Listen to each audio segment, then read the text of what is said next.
اے اہل عزا عزا کے دل آ پہنچے،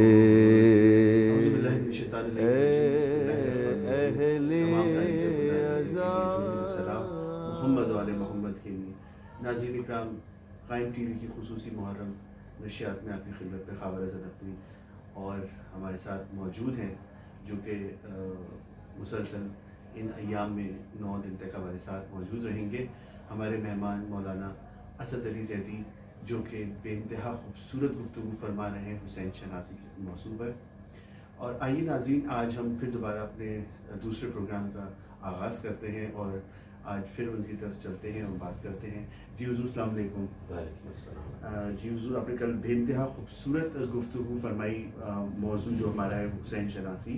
تو آئیے پھر ہم اپنا گفتگو آغاز کرتے ہیں اور آپ جو ہمارے ناظرین کے لیے کچھ وہ بتائیے، روشنی ڈالیے۔ جی اعوذ باللہ من الشیطان الرجیم، بسم اللہ الرحمن الرحیم۔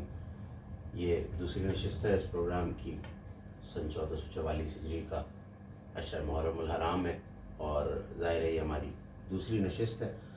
2 محرم وہ تاریخ ہے کہ جس پہ سید الشہداء مکے کو چھوڑ کر حج کو عمرے میں تبدیل کر اور 2 محرم کو زمین کربلا پہ وارد ہوئے۔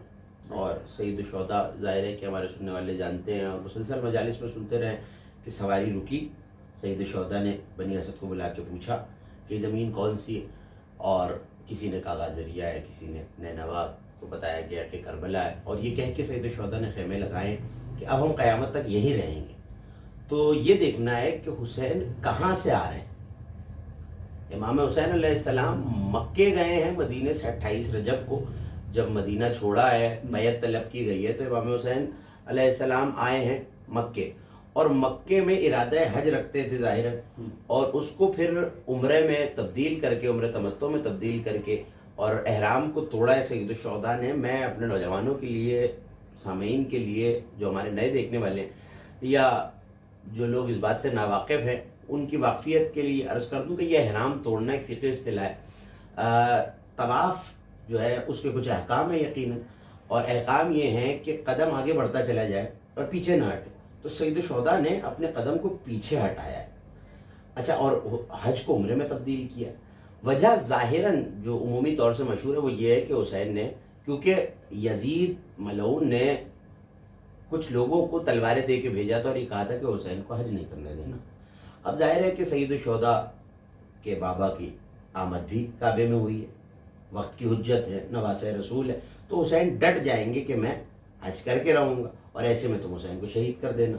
تو دوسرے گروہ کو الگ بتایا کہ جب یہ مار دیں نبی کے نواسے کو تو تم انہیں قتل کر دینا، جو پہلا گروہ ہے۔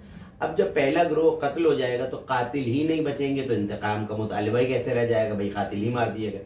تیسرے گروہ اور مفتیان کو اور ایسے اشخاص کو جو دین کا علم رکھتے ہیں لیکن دین کے باغی بھی ہیں، دشمن اہل بیت بھی ہیں، انہیں اس بات پہ پیسے دے کے خریدا گیا کہ تم یہ فتویٰ دے دو کہ جیسے ہی امام حسین قتل ہو جائیں اور وہ ان قاتلوں کو مار دیں، کہ جہاں کعبے میں رسول کے نواسے کو امان نہیں ملی تو یہاں سے حج منسوخ کر دیا جائے اور اب حج نہیں ہوگا۔ تو کتنی بڑی سازش ہے حج کو بند کرنے کی۔ کیا کیا میرے مولا حسین نے، سید الشہداء نے، کہ جو قدم آگے رکھنا تھا اسے پیچھے رکھا، اور اللہ کے گھر کی حرمت کو بھی بچایا، اور قیامت تک حج کے عمل کو بھی بچا لیا۔ دیکھیے عمل کرنا حسین کے آزاد، ہم نے عرض کیا تھا حسین شناسی کے عنوان سے کہ کچھ خصوصیات ایسی، اور اسی پہ ہم گفتگو کر رہے ہیں کہ جو صرف سید الشہداء تک ہے۔ باپ نے بتوں سے کعبے کو پاک کیا ہے، لیکن حج اس وقت بھی ہوتا تھا، لیکن اب میں کیا کروں کہ اگر بیٹا باپ سے بڑھ جائے تو فخر میں ہاتھوں کو جوڑ کے جناب امیر کی بارگاہ میں کہوں گا کہ حج قیامت تک آپ کے شہزادے نے بچایا، آپ کے اسلال نے بچایا۔ اور ایک جملہ میں ضرور کہتا ہوں کہ جس حسین کا قدم پیچھے ہٹانا حج بچا لیتا ہو، اس کا قدم آگے بڑھا لینا کیا ہوتا ہوگا، کیونکہ قدم پیچھے ہٹنا اتنی برتر چیز نہیں ہے جتنا قدم بڑھانا۔ بڑھتا ہوا قدم حسین کا کیا ہوگا زمانہ تصور کرے، جب ہٹتا ہوا قدم خدا کے گھر کا طواف بچا رہا ہے۔ تو یہ بہت بڑی سازش تھی۔ تو کعبے کو سید الشہداء نے بچایا ہے، حج کو بچایا، حرمت کعبہ کو بچایا کہ یہاں لہو نہ بہے، اور پھر عمرے میں تبدیل کر کے منا کے میدان میں جا کے سید الشہداء نے خطبہ دیا. دیکھیے یہ ایک بڑی ظاہری سی بات ہے، لیکن اب آپ یہ دیکھیے کہ حسین نے اللہ کی زمین کو چھوڑ کے، اللہ کے حرم کو چھوڑ کے کربلا پہنچے، اور کربلا میں ایک مقصد اور ایک جگہ قائم کی. تو اسی پہ ہمیں گفتگو کرنی ہے کہ یہ حسین مکے کو چھوڑ کر، ظاہر ہے کہ اپنا مرکز مکے کو بھی بنا سکتے تھے، جو پہلے سے ہی اللہ کہہ رہا ہے لا اقسم بہذا البلد وانت حل بہذا البلد، سورہ مبارکہ بلد میں ارشاد فرمایا کہ میرے حبیب آپ جو آ گئے ہیں مکے میں تو اس لیے یہ لائق قسم ہو گیا، حالانکہ گھر تھا. تو حسین ابن علی علیہ السلام نے خود مکے ہی کو کیوں نہیں چنا؟ تو یہ بھی ایک خاصیت ہے جو پروردگار عالم نے میرے امام سید الشہداء کو عطا کی. سبحان اللہ سبحان اللہ. حضور میرا آپ سے یہ سوال ہے، آپ نے پچھلی نشست میں یہ فرمایا تھا کہ مولا حسین کا کعبے سے ربط ہے، وہ کون سی خصوصیات ہیں جو کہ مولا حسین کو کعبے سے جوڑتی ہے؟ اس پہ تھوڑی سی روشنی ڈالیے آپ. جی آج میں نے اسی روش سے اس گفتگو کا آغاز اس لیے کیا کہ حسین کعبے کو چھوڑ کے کربلا کیوں آئے؟ بھائی اللہ کا گھر موجود ہے اور اس سے بہتر تبلیغ کی کیا جگہ ہے؟ دیکھیے پہلی اور بڑی بنیادی بات ہے کہ کعبے کے کچھ احکام ہیں، اللہ کا حرم ہے کعبہ، تو کچھ خصوصیات ایسی ہیں جو سید الشہداء سے منسوب ہیں. تو میں نے عرض کیا تھا کہ شیخ جعفر شوستری نے خصائص حسینیہ میں لکھا کہ کعبے اور حسین کا ربط کیا ہے. تو انہوں نے ایک جملہ لکھا ہے اور میں بہت تفصیل سے شرح و بسط کے ساتھ ابھی وہ بیان کر، ظاہر ہے کہ وہ ساری باتیں اس مختصر وقت میں کتاب کی بات پروگرام میں تو نہیں آ سکتی، اور ظاہر ہے کہ نہ ہمارے بیان میں وہ وسعت ہے جو شیخ جعفر شوستری رحمۃ اللہ تعالی علیہ انہوں نے لکھی ہیں. لیکن کچھ باتیں میں اپنے ناظرین اور سننے والوں کے حوالے کروں گا حسین شناسی کے عنوان سے. دیکھیے کعبے کے احکام یہ ہیں کہ آج بھی کافر مشرک صحن کعبہ میں حرم کعبہ کی حدود میں داخل نہیں ہو سکتا. تو اب تبلیغ کیسے کی جائے؟ کافر تو آ نہیں سکتا، وہاں تو مسلم آئے گا کیونکہ وہ اللہ کا گھر ہے، اور قرآن کا فیصلہ ہے کہ معنویت کے اعتبار سے مشرکین اور کافرین نجس ہیں. تو یہ پابندی تو شریعت مصطفیٰ نے لگا دی ہے اور قانون الہی نے لگا دی ہے. لیکن امام حسین نے کعبے کو چھوڑ کر ایک ایسا سینٹر بنایا، ایک ایسا مرکز بنایا. اب کربلا جانے میں نہ ہندو کو قید ہے، نہ عیسائی کو قید ہے، نہ یہودی کو قید ہے. کوئی کسی مذہب ملت سے ہو وہ حسینیت کی طرف آئے گا، اور جو دروازہ حسین پہ آ جائے یہ بھی لطف و کرم الہی ہے کہ حسین اسے اللہ کے دروازے تک لے جاتے ہیں. تو اگر وہ کربلا آ گیا تو وہ یہ سوچے گا ضرور کہ کعبے کو چھوڑ کے آئے حسین، اور مظلومیت حسین کو سمجھے گا، ذات حسین کو سمجھے گا، خصائص حسین کو سمجھے گا، اور پھر اسے یہ سوچنا پڑے گا کہ کیا ایسا تھا کہ اتنی بڑی ہستی نے، نواس رسول نے، اتنی بڑی شخصیت نے دنیا عرب کی اپنے سر کو کیوں کٹا دیا، اپنے مال کو کیوں لٹوا دیا، اپنے خاندان کو کیوں اسیر کروایا، کس ذات کے لیے؟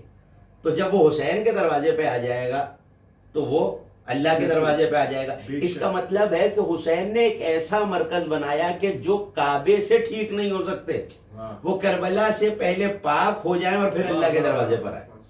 یہ خصوصیت صرف ذات سید الشہداء کے پاس ہے. بہت سی خصوصیات انہوں نے لکھی. پہلا تو یہ کہ امام حسین نے اپنا مرکز بنایا کیونکہ کعبے کے احکام تھے اور حسین کو حرمت کعبہ جو ہے وہ پیاری تھی. ظاہر ہے کہ جیسا عشق حسین کو اپنے خدا سے، جیسا ایک حسین کو اپنے خدا سے، کائنات میں وہ محبت خدا سے کوئی نہیں کر سکتا جیسا خانوادہ رسول نے کی ہے، اور جیسی رسول نے کی ہے، جیسی سید الشہداء نے، جیسے اہل بیت کے خاندان نے کی ہے. اور پیغمبر اکرم نے فرمایا ہے کہ حسین منی وانا من الحسین. یہاں شیخ جعفر شوستری نے بہت خوبصورت نکات نکالے اور بہت خوبصورت چیزیں بیان کی ہیں کہ ہر شے سے میں نے عرض کیا گزشتہ نشست میں کہ مٹی سے حسین کے کیا رشتہ ہے، پانی سے کیا رشتہ ہے، آگ سے کیا ربط بنتا ہے، ہوا سے کیا، یہ عناصر اربع ہیں، آگ ہوا مٹی پانی، انہی سے لوگ بنے ہوئے ہیں، انہی سے دنیا بنی ہوئی ہے، ہر چیز کا مرکب یہی ہے. تو کعبے سے کیا رشتہ ہے، آسمانوں سے کیا رشتہ ہے، زمین سے کیا رشتہ ہے، خدا سے کیا ربط ہے، انبیاء سے کیا ربط ہے. تو جب کعبے پہ گفتگو کی تو انہوں نے کہا کہ کعبہ، عجیب جملہ انہوں نے کہا اور مجھے جب جب یاد آتا ہے تو ایک عجیب کیفیت ہو جاتی ہے کہ کعبہ سروں کا قبلہ، حسین دلوں کا قبلہ.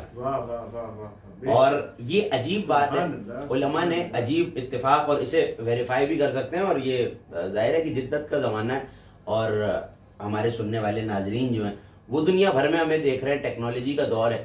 تو اور کچھ نہ بھی ہو تو انٹرنیٹ پہ جا کے دیکھیے سید الشہداء، اور جو کربلا گئے انہوں نے یقیناً دیکھا ہے، اور جو نہیں گئے انہی ایام کے صدقے میں مولا حسین کے ذکر میں ہم سب کو کربلا کے اس مرکز کی جو حسین نے قائم کیا توحید کے لیے اس کی زیارت نصیب فرمائے. اب جا کے دیکھیے علماء نے لکھا کہ 2 سمتیں، ایک طرف سید الشہداء کا روزہ ہے، ایک طرف سرکار ابو الفضل علیہ السلام حضرت عباس علمدار کا روزہ ہے. دونوں کے درمیان اتنا ہی فاصلہ ہے جتنا صفا اور مروہ کے درمیان. صفا اور مروہ کیا ہے؟ جہاں حضرت حاجرہ سلام اللہ علیہ دوڑی ہیں پانی کے لیے حضرت اسماعیل کے لیے. تو علماء نے لکھا کہ یہ اتفاق ہے، اللہ جانے اس میں اتفاق ہے کہ اتنا ہی فاصلہ ہے جتنا صفا اور مروہ میں. تو میں اکثر یہ کہتا ہوں اور عقلی بات بھی ہے کہ اتفاق تو تب ہوتا اگر لاشیں کسی غیر معصوم نے دفنائے ہوتے. دفنائے ہیں خود اللہ کی حجت نے اور میرے چوتھے امام نے. تو اتنا فاصلہ رکھ کے سید الساجدین بتا رہے ہیں کہ عبادت والا حج، اطاعت والا حج مکے میں ہوتا ہے اور عشق و محبت کا حج کربلا میں ہوتا ہے. جیسے اس کا احرام ہے کعبے کا طواف کرنے کے لیے حج کے موقع پہ احرام باندھا جاتا ہے، اسی طرح کربلا جہاں عشق کا حج ہوتا ہے اور حسین اس عشق کا کعبہ ہے، کربلا حرم ہے، حسین کعبہ ہے. تو عجیب جملہ لکھا، اس وقت بہت بڑے عالم قوم میں موجود ہیں، انہوں نے کتاب لکھی احرام محرم، محرم کا احرام. تو وہ کہتے ہیں کہ چونکہ حسین عشق کا کعبہ ہے اور کعبے کے لیے احرام ضروری ہے طواف کے لیے، تو یہ جو کالا لباس ہم ایام اعضاء میں پہنتے ہیں یہ عشق کے حج کا احرام ہے. بہت ساری گفتگو انہوں نے کی. دوسری بات یہ کہ کعبہ ظاہر ہے کہ حضرت ابراہیم نے، مشہور بات ہے کہ کعبہ بنایا، لیکن کعبہ پہلی بار حضرت ابراہیم نے نہیں بنایا. کعبہ شبیہ ہے بیت المعمور کی، جو فرشتوں کا قبلہ، فرشتے اس کا طواف کرتے ہیں، وہ شبیہ ہے اللہ کے عرش کے نیچے ایک جگہ ہے جس کا نام ذرہ ہے، اور یہ بالکل سیدھ میں. تو یہ کعبہ زمین کا وسط رکھا گیا ہے اور ملائکہ اس کا طواف کرتے ہیں. تو شیخ جعفر شوستری نے لکھا کہ ملائکہ کعبے میں آتے ہیں، طواف کرتے ہیں، چلے جاتے ہیں، لیکن 4000 ملائکہ ہر وقت حسین کی زری کے گنبد کا طواف کرتے رہتے ہیں، کیونکہ یہ عشق کا کعبہ ہے. اچھا، وہاں حجر اسود موجود ہے. حجر اسود کا رنگ سیاہ ہے اور حجر اسود کعبے کی زینت کے لیے لگایا گیا ہے، یہ حدیثوں میں ملتا ہے. تو کربلا میں بھی ایک اسود ہے. اور ہم گزشتہ برس اصحاب حسینی پہ گفتگو کر رہے تھے، تو ایک غلام ہے امام حسین علیہ السلام کے جن کا نام جون ہے، اور جون کی رنگت سیاہ ہے. تو علماء نے لکھا کہ جون کی مثال اس عشق کے کعبے میں وہی ہے جو حجر اسود کی مکے میں، کہ لوگ اسے چومتے ہیں، اور اس پتھر کو کعبے کی نسبت سے یہ عزت مل گئی کہ وہ اس لائق ہے کہ اسے چوما جائے، اس کی تعظیم کی جائے. اور تب تک حج مکمل نہیں ہوتا جب تک حجر اسود کو نہ چوما جائے، کیوں؟ اس کی نسبت ہے. اور یہ قول اصحاب وفا پیغمبر کا، شمع رسالت کے پروانوں کا موجود ہے کہ خلیفۃ المسلمین نے کبھی دیکھ کے کہا تھا اور اصحاب رسول نے دیکھ کے کہا تھا کہ ہم کیا جانے کہ حجر اسود کیا، ہم تو اس لیے چومتے ہیں کہ ہمارے رسول چوما کرتے تھے. تو بھائی حج کے موقع پہ رسول حجر اسود کو چومتے تھے، اور حسین وہ شخصیت ہے جسے دن رات رسول کے بوسوں کی برسات ملتی تھی. کبھی رخساروں کو چومتے تھے، کبھی پیشانی کو چومتے تھے. ایسے ہی حسین کے کعبے میں جون ہے، اور جون کا یہ حسن ہے کہ سیاہ رنگت ہونے کے باوجود ان کی تشبیہ. تو کربلا میں حسین نے یہ تشبیہ بھی رکھی ہے کہ اگر عشق کا کعبہ بن رہا ہے تو حجر اسود بھی ہونا ضروری ہے. اچھا، صفا اور مروہ تو یہ حضرت عباس علمدار کا حرم اور سید الشہداء کا حرم. مقام ابراہیم، اچھا مقام ابراہیم کیا ہے؟ یہ وہ پتھر ہے، یہ وہ مقام ہے جہاں ظاہر کعبہ دوبارہ تعمیر کیا گیا. طوفان نوح کے بعد کعبہ اٹھ بھی گیا تھا آسمانوں پر، تو حضرت ابراہیم نے کعبہ تعمیر کیا. تو یہاں حضرت ابراہیم علیہ السلام کے قدم تھے، اور یہ پتھر جیسے جیسے کعبہ بلند ہوتا رہا تو یہ پتھر بلند ہوتا رہا حضرت ابراہیم. تو ابراہیم کے قدم مبارک جہاں ہیں، حضرت ابراہیم علیہ السلام نبی اللہ کے، خلیل اللہ کے، تو اس کو بھی اللہ نے آج باقی رکھا ہے. سبحان اللہ، سبحان اللہ، کیونکہ وہاں سے اور وہ بلند بھی ہوا ہے. تو کربلا میں اس کی بھی شبیہ رکھی گئی، اور اس شبیہ کو تلہ زینبیہ کہتے ہیں، کہ جہاں شہزادی شہادت کا منظر دیکھ رہی ہیں تو وہ ٹیلا جو ہے بلند ہوتا چلا گیا. تو وہ مماثلت بھی سید الشہداء نے اس عشق کے حج میں رکھی. اس کا احرام بھی ہے، اس میں مقام ابراہیم بھی. ایک جگہ ہے حتیم. حتیم کیا ہے؟ ایک جیسے بریکٹ ہوتا ہے، جیسے قوس ہوتی ہے، تو اس طرح کا ایک مقام ہے. اور ظاہر ہے کہ ہم ہمارے مسلک تشیع میں مذہب اہل بیت میں ہمیں حتیم کے اندر سے طواف نہیں کرنا ہے. احکام حج یہ ہیں, شریعت یہ کہتی ہے, فقہ یہ کہتی ہے کہ حتیم بھی اس طواف میں شامل ہونا چاہیے. صحیح. اچھا حتیم ہے کیا؟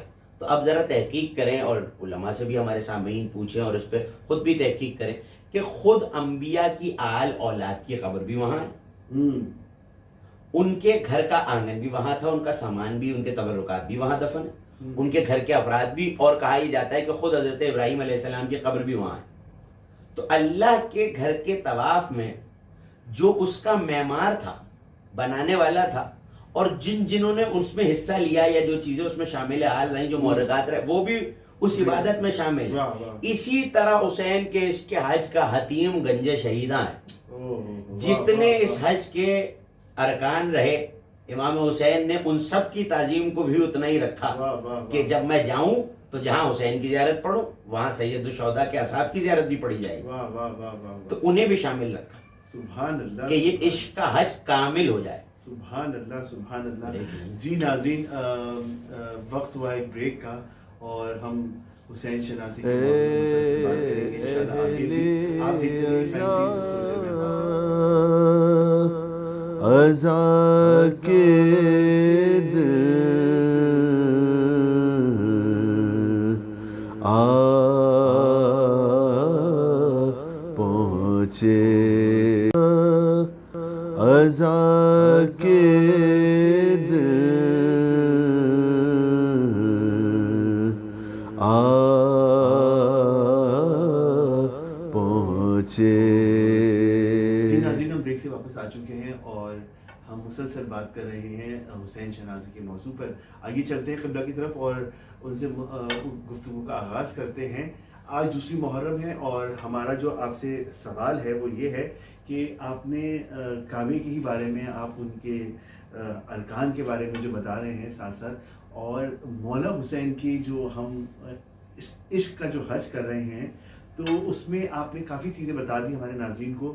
تو حج میں تو زمزم بھی ہے اور شیطان کو کنکریے بھی مارتے ہیں, تو کیا آپ اس کا بھی آپ ذکر کریں گے ہمارے ناظرین کے لیے, اس کو بھی تھوڑا سا آپ اس پہ روشنی ڈالیں گے؟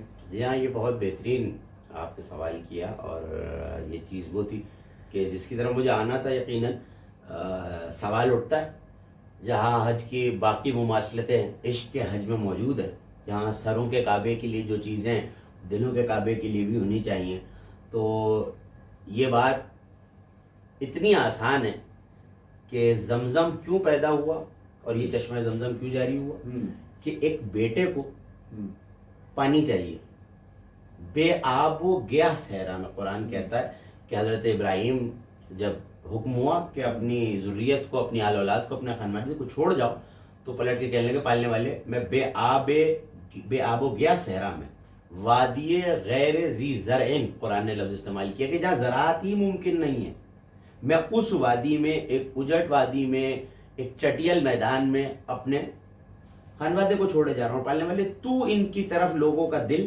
موڑ دے. سبحان اللہ. تو کعبے, پھر خدا نے ایسا ہی کیا, نسل ابراہیم کی طرف کعبے کی طرف, کعبے کو ایک مقناطیس سے محبت بنا دیا کہ کائنات میں کہیں کوئی کلمہ گو ہے اس کی خواہش ہے کہ وہ کعبے کی طرف جائے. اسی طرح عشق کے مقناطیس کو حسین کہتے ہیں. واہ واہ واہ. تو لوگ کھینچے چلے جاتے ہیں. سید الشہداء اپنا پیسہ خرچ کرتے ہیں, اپنی دولت خرچ کرتے ہیں, گھر بار کو چھوڑ کے جاتے ہیں, سارے سال زیارت کے لیے ہم لوگ پیسے بچاتے ہیں, اور تمنا رہتی ہے کہ کہیں سے انتظام ہو جائے تو کسی طرح کربلا چلے جائیں. تو یہ مماثلت بھی موجود ہے. رہی بات زمزم کی, تو بیٹے کو پیاس لگی اور حضرت حاجرہ دوڑی ہیں صفا اور مروہ کے درمیان, جو عشق کے حج میں حضرت عباس اور سید الشہداء علیہ السلام کا روزہ ہے. تو آج بھی زمزم جاری ہے, اور فرات کا پانی افضل ترین پانیوں میں ہے, لیکن وہ زمزم کیا ہے, وہ زمزم آج بھی سرداب ابوالفضل میں وہ پانی ہے جو قبر کا طواف کر رہا ہے. سبحان اللہ. اور مومنین کو شفا بھی مل رہی ہے. بے شک. جیسے آپ حج پہ جائیں اور کوئی حج سے کوئی رشتہ دار, کوئی دوست احباب میں سے آتا ہے تو وہ زمزم دیتا ہے, اسی طرح آج بھی حرم میں حضرت ابوالفضل میں وہ سرداب کا پانی شفا کے لیے دیا جاتا ہے. بے شک. تو یہ عشق کے حج کا زمزم ہے, اور وہ بھی تمنا کی وجہ سے آیا تھا. لیکن بس یہاں فرق یہ ہے کہ وہاں چشمہ جاری ہو گیا تھا, لیکن یہاں حضرت عباس نے چلو میں پانی کو لے کے پھینکا اور پانی کو اپنا پیاسا بنا لیا, کہ پانی آج تک علمدار کربلا کے روزے کا، حضرت علمدار کربلا کی زری کا قبر کا سرداب میں طواف کر رہا ہے۔ رہی بات رمی جمارات، رمی جمارات یعنی ایک رکن حج کا، کہ جب حج مکمل ہو جائے تو کمال اس کا یہ ہوتا ہے کہ کنکریاں ماری جائیں۔ تو عشق کے حج میں بھی جب آپ کربلا جائیں، سید الشہداء کے روزے کو دیکھیں، مقتل کی زیارت کریں، تلہ زینبیہ کی زیارت کریں، گنج شہیدہ کی زیارت کریں، کف عباس کی زیارت کریں، تو فوراً ذہن میں یہ بات آتی ہے کہ کیوں مظلومیت سے شہید کیا گیا، اور فوراً دل یہ کہتا ہے کہ قاتلین حسین پہ لعنت۔ یہ پتھر مارنے کا مطلب براءت کا اظہار ہے، دوری کا اظہار ہے، نفرت کا اظہار ہے، یہ تبرہ ہے، یہ دوری ہے کہ ہم شیطان کے فعل پہ راضی نہیں ہیں۔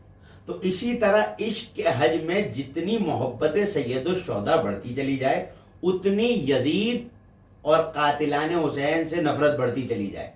تو یہ اعمال زیارت میں موجود ہے کہ جہاں سید الشہداء کی زیارت پڑھی جائے، زیارت عاشورہ میں، زیارت بارثہ میں، ہم یہ جملے پڑھتے ہیں کہ لعن اللہ امۃ قتلت کا، پالنے والے اس گروہ پہ لعنت کر جس نے آپ کو قتل کیا، اور صرف قتل نہیں کیا، لعن اللہ امۃ سمعت بذلک فرضیت بہ، جنہوں نے یہ سنا کہ حسین ناحق شہید کیے گئے اور اس پہ راضی بھی رہا۔ تو اس کا مطلب ہے صرف ایک شیطان سے برات کا اظہار نہیں ہے، جتنے ہیں وہ شیطان بھی علامت ہے، اور یہاں قاتلان حسین اور جتنے ان سے راضی ان سب سے برات کا اعلان ہے۔ اسی طرح ایک اور نقطہ، اور اسی پہ ہم آج کی گفتگو کو اختتام کریں گے، کہ بہت کوشش کی گئی کعبے کو مٹانے کی۔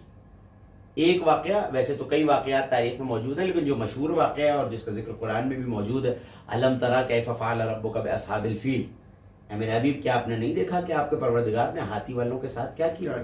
تو یہ ابرہہ کا قصہ ہے، ہاتھی لے کے آئے ہیں اور کعبے کو مسمار کرنا چاہا ہے، کعبے کی توہین کرنی چاہیے، تو خدا نے انتظام کیا ہے۔ سبحان اللہ۔ انتظام خداوندی کے تحت ہوا کیا ہے، حضرت عبد المطلب گئے ہیں اور اپنے اونٹ چھڑا کے لائیں، تو لوگوں نے کہا کہ آپ کعبے کے متولی ہیں، کعبہ نہیں بچا رہے، اپنے اونٹ بچا رہے ہیں، کہا یہ میرا مال ہے، یہ میری ملکیت ہے۔ کعبہ جس کی ملکیت ہے وہ بچانے والا بیٹھا ہوا ہے۔ تو حسین نے توحید کے لیے ایک مرکز بنایا اور یہ کام کیا ہے خدا کے لیے۔ تو اب یہ حسین کا کام نہیں ہے کہ وہ اپنی قبر کو بچائیں گے، یہ انتظام خداوندی ہے۔ حجاج کے دور میں، عباسی خلفاء کے دور میں، کربلا میں کیونکہ لوگوں نے جانا شروع کر دیا تھا اور یہ بات پھیل چکی تھی کہ امام حسین جو ہے وہ مظلومیت کے ساتھ شہید کیا گیا سید الشہداء کو، تو امام حسین علیہ السلام کی قبر کے نشان کو مٹانے کی کوشش کی گئی ہے۔ فرات کے رخ کو موڑنے کے لیے ایک نہر بنائی گئی تاکہ زیر آب آ جائے۔ ظاہر ہے کہ ماربل اور پتھر کی قبر تو تھی نہیں، اینٹ بعد میں لگوا دی گئی تھی، جو جناب مختار نے روزہ تعمیر کرایا ہے، سن 63 اور 64 ہجری کی روایت ملتی ہے کہ جا کے اس کو قبر کو پکا کرائے۔ تو اب پانی آ جائے گا تو آہستہ آہستہ آہستہ آہستہ قبر جو ہے نعوذ باللہ مٹ جائے گا نشان قبر۔ لیکن اب یہ خدا کا انتظام تھا کہ حسین تم نے میرے کعبے کو بچانے کے لیے کربلا بنائی ہے، تو اس کربلا کو اب ہم بچائیں گے۔ پانی جیسے ہی موڑا گیا قبر بلند ہوتی چلی جاتی تھی، اور پانی نے کوئی نقصان نہیں۔ ہل چلانے کے لیے جو ظاہر جانور استعمال کیے جاتے ہیں، بیل، تو کہ ہل چلایا جائے، اور زمین پہ جب ہل چلایا جاتا ہے تو اس کا سینہ جو ہے وہ پھٹ جاتا ہے اور مٹی اوپر نیچے ہو جاتی ہے۔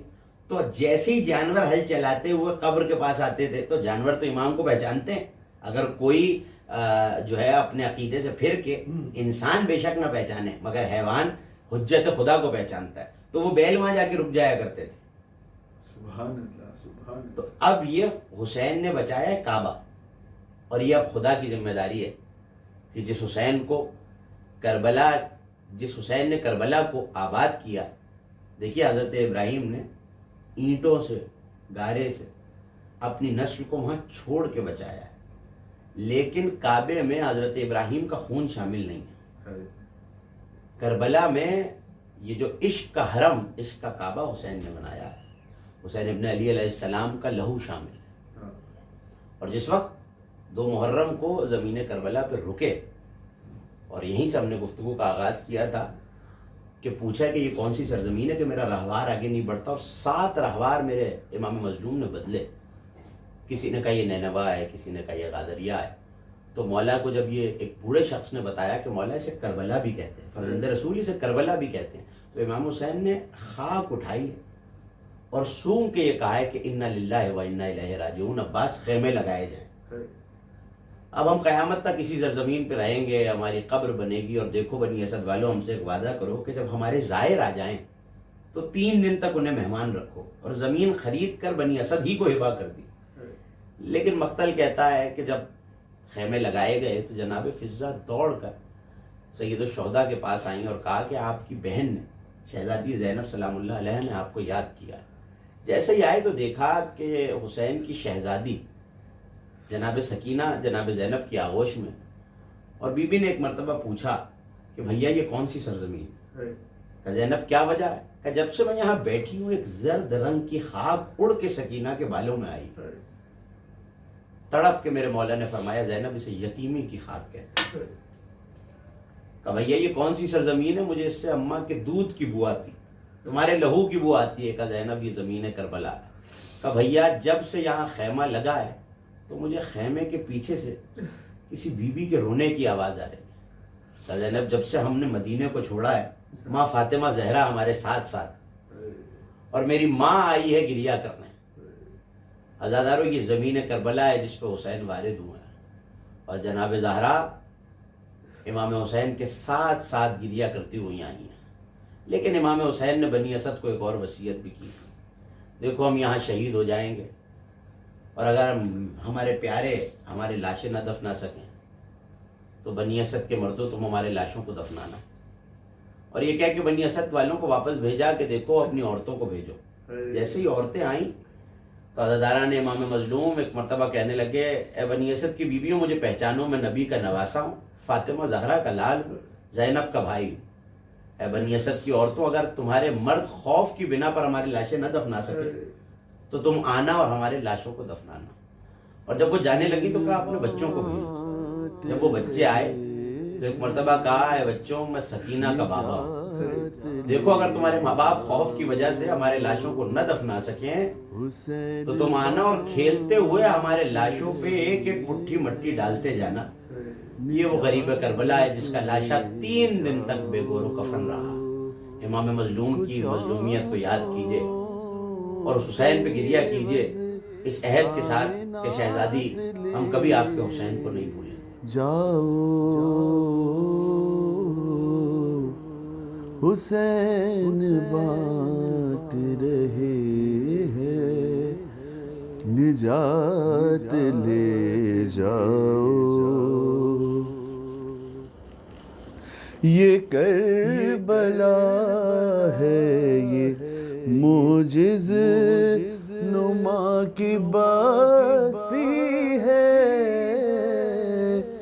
یہ کربلا ہے یہ معجز نما کی بستی ہے۔ کفن میں اس کے لپیٹو حیات لے جاؤ، حسین بانٹ رہے ہیں، نجات لے جاؤ۔ خدا اتارنے والا ہے صدقہ مہدی کا، خدا اتارنے والا ہے صدقہ مہدی کا۔ رسول آؤ نئے معجزات لے جاؤ، حسین بانٹ رہے ہیں، نجات لے جاؤ۔